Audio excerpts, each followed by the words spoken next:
This is my ship's clock I've been working on, and I got it really cheap. The clock and the barometer, I think I paid like $59 for, and looked like the barometer wasn't going to work when I bought it, but it was at the barometric pressure on the barometer was pointing at 28, which would mean you'd be in the eye of a hurricane. So, but I calibrated it, and the barometer works really good. So, and I've checked it, the barometric pressure, with the local barometric pressure online, and it's really close. So the clock had a problem. It would only run for a short time and then stop. And when I wound it, I think the first time I wound it, it ran for one day. And so, at any rate, I didn't take it completely apart. I took it out of the casing here and tried to figure out why it wasn't running properly. And I assumed that it was just wore out. And actually, it was in really good shape. So what had happened was somebody had worked on this clock and took it apart. And when they put it back together, I found on the movement, there's the Swiss movement part, which is the part that goes back and forth. There's a little gear on there that was bent. And I don't know how I saw it, but I just happened to find it. It was very slightly bent.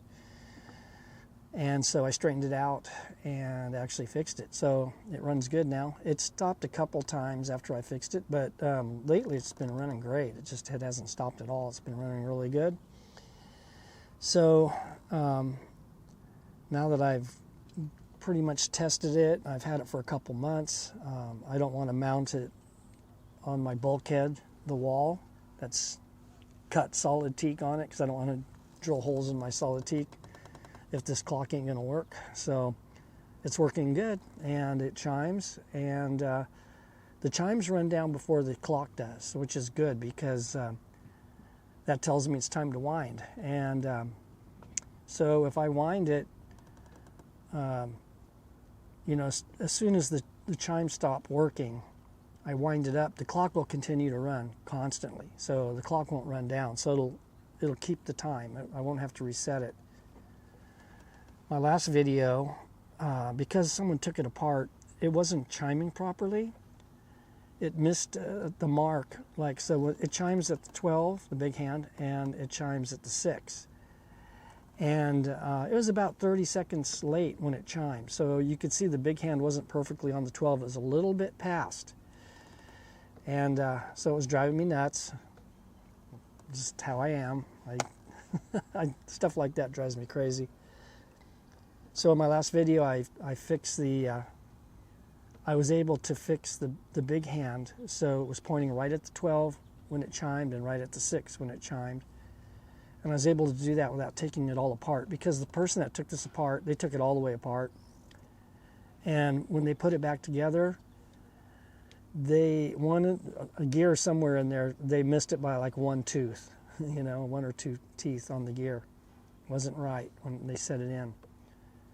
I know that people that work on these clocks, professionals, hate them because of the chime mechanism. They're real complex, and there's a lot of gears in there. And so once you take them apart, it's difficult to put them together back the way they were originally without getting something wrong. So I was able to fix the big hand. So now everything's working good. So I'm getting ready to mount this thing on the wall pretty soon. The last thing I'm going to do here, as far as working on this clock, is I'm going to go ahead and oil it. So I'm going to have to take it out of the casing here, and I'm not going to take it all apart, but I'm going to show you how you can oil a clock without taking it all apart. And so I got Horace Whitlock Oil Company clock oil, and I got this on eBay. It's synthetic oil, which is supposed to be the best oil for clocks. And so it's in this box here, and it's really cool. So it has this little bottle of oil, and it has 2 needles, a longer one and a shorter one. So I'm going to use the longer one, and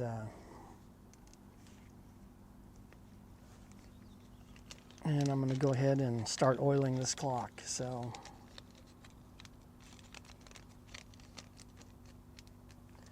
get started on this. So I got to take it apart. And the worst part of taking it apart is taking the hour hand off. I hate that part because it's really on there tight. I always feel like I'm going to break the clock when I take it apart. The big hand comes right off real easy. Big hand. And now I'm going to take the little hand off. And hopefully I won't break a nail like I did last time. I'm a guitar player, and I broke a nail. I hate when I break a nail. It's one of the hazards of being a guitar player. So, though I don't finger pick too much these days, a little bit. I write a few songs and that I've written that I finger pick. Most of the stuff I do, I use a flat pick. So, see if I can do this without breaking a nail. It's not easy. I might have to stand up a little higher. Get some leverage on it. Actually, I can use oh, I got it. Came right off. I've used a plastic spoon to pry it off before. Okay, so now I got to take out 3 screws, and then I can take this apart.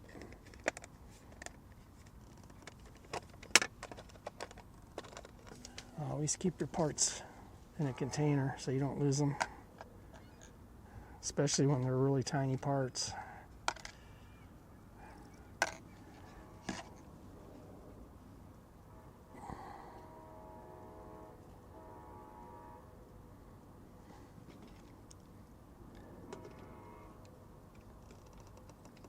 There's 2 levers on the top of this clock, on the top of the face. One's to turn the bell or the chime off and on, so you can sleep at night if it bothers you. And the other is to adjust the speed of the clock. So I got I spent a couple months messing with this clock, and I got the speed adjusted pretty good. It's been keeping time really, really good. Might be running slightly fast, but very slight. So.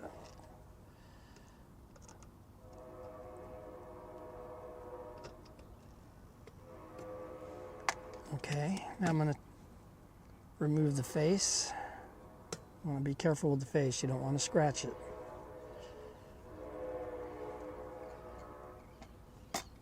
Set this over here.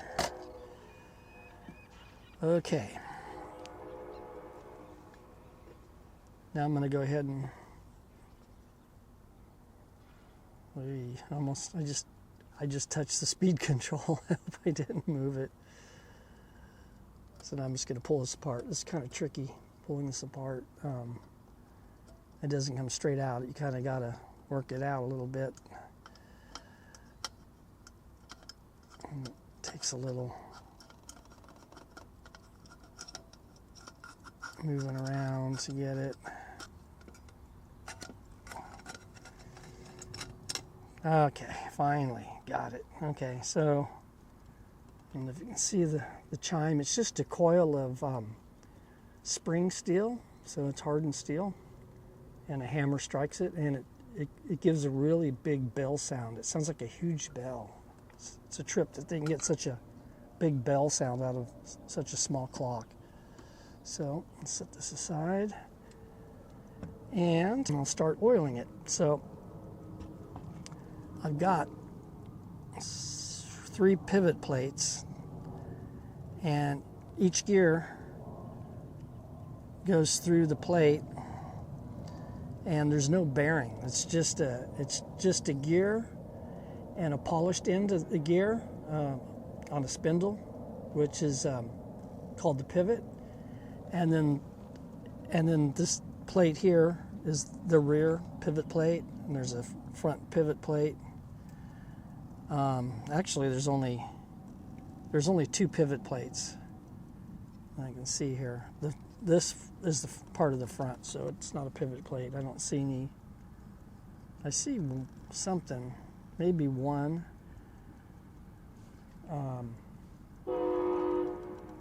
That might be it doesn't look like it, and I can't see what that is. What is that? No, it's nothing. Okay, so I'm going to go ahead and start oiling it.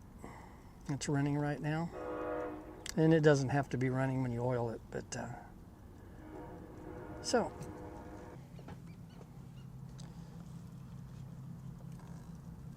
Okay, so I don't know if you can see this, but you can see this is the pivot plate, rear pivot plate, and then these are the pivots that you can see. These are the gears that you can see coming through, and again, there's no bearings on them, so they tend to wear this brass pivot plate out over time, and you can see when they get really worn on some of them, the holes get pretty big. These are bushings that were put in. I think when the person took this apart and worked on it, they put some bushings in here because these were wore out. These two here get wore out the most. They have the most load on them, and so but there's a little indentation around each of these pivots and with the pivot plate, and that's called a sink. So that's where the oil goes, and you only want to put 1 drop of oil on each one. You don't want to put too much, because if the oil runs down the plate, it will actually draw the oil out of the sink, and there won't be any lubrication on the pivot anymore. It'll just drag the oil right out. So you just want one tiny drop on each pivot. And some of these pivots are really tiny. They're almost hard to see. Let's work my way down.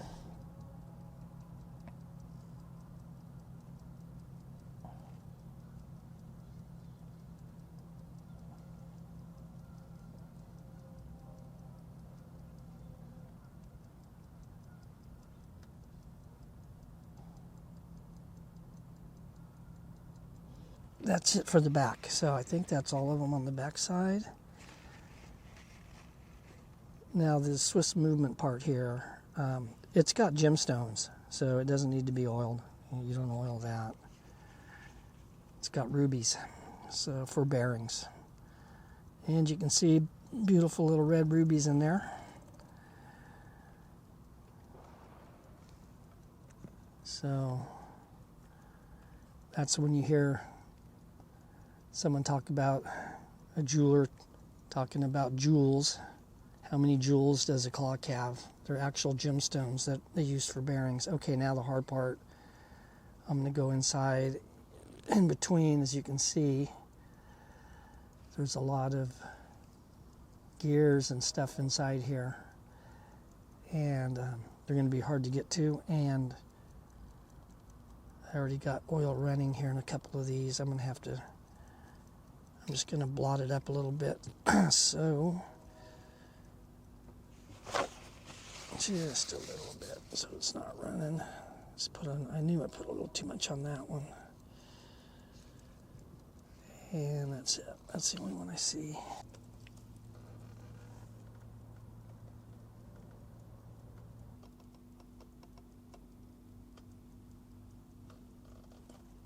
What I need to do is get out in the sun. Okay, hopefully I can see what I'm doing now.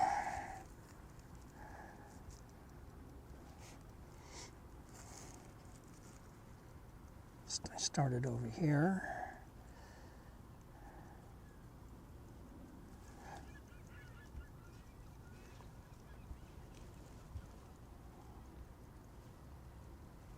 Still hard to see.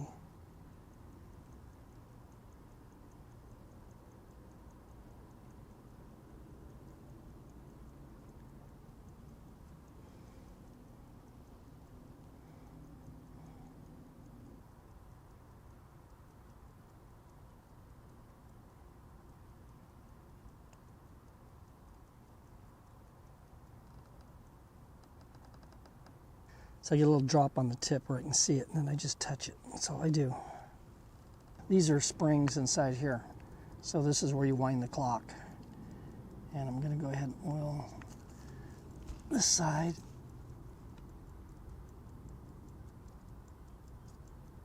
Okay, I think that's it. So you can see it's running, still running. It needs to be wound. It stopped chiming yesterday, or maybe the day before, so the chimes run down. So now all I have to do is put it back in the case, put it back together, wind it up, and just adjust it. Okay, now I'm just going to put it back together, and hopefully I won't have to take it apart for a long time. And so you can see the chime in there. It's that coil, so it's spring steel. And this hammer here on the back of this is what strikes it. And like I was saying, it makes this huge bell sound. It sounds like a great big bell. It's really cool. And it's a nice sound too. It's not irritating. I find it to be actually kind of soothing. Sounds like a ship's bell. So now let's get this back in here.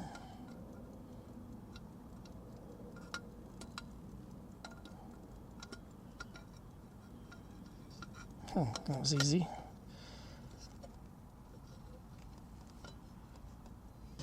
Got these levers, I'm going to center them. So one's to turn the bell off and on, and the other one is to adjust the speed. Start putting the screws back in.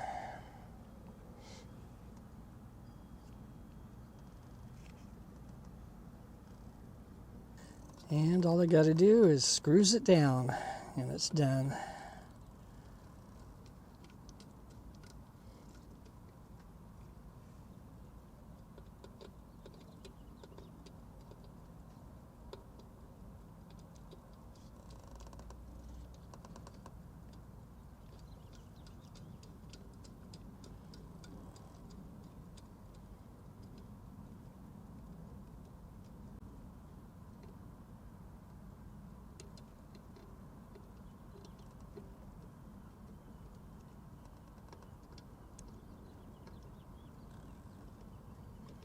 Okay, now I put the hands back on. Now this is going to be the tricky part. I got to see what time it is so I can get the hands on right, in the right spot.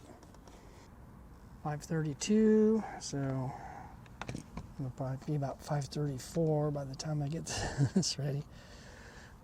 Okay, so now I'm going to put on the hour hand, and it's going to be 5:30, so... Okay, now I'm going to go ahead and wind the clock all the way up. One side's the chime, and the other side is the clock movement. So I'm just going to go all the way up with it.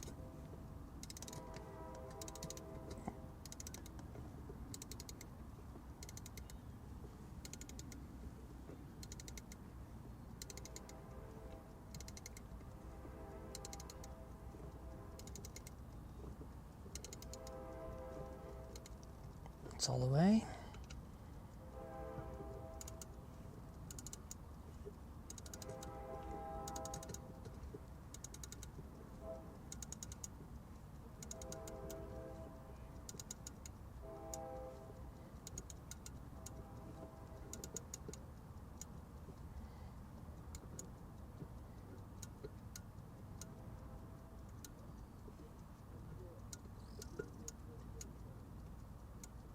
Okay, that's good enough. So there it is. The hands are lined up good, and when the big hand gets onto the 12, then it'll chime. So it should chime right when it's on the 12. So I think everything's good. I'm going to have to adjust the speed. Now this lever here is for the speed, and it was almost all the way over, so I'm going to move it back to about where it was at. Just kind of guesstimate it. Looked to me like it was right about there. And then this lever here turns the chime off and on, so that way's on, so I'll have it on. So hopefully that's it. I hope I'm done with this thing. I mean, I've made several videos on it now. You know, I was planning on making maybe one video, and it's probably been like 10 of them. And I'm ready to move on to other projects. And But I got it running good. It's been running great, and it's chiming good. And so now it's all oiled, and I'm just going to leave it on my counter for probably 1 more week and get it adjusted, get the time adjusted again, the speed, and maybe next weekend I can finally get this clock and the barometer that goes with it mounted on the bulkhead and be done with it. So if you found this video to be helpful or entertaining, please like and subscribe.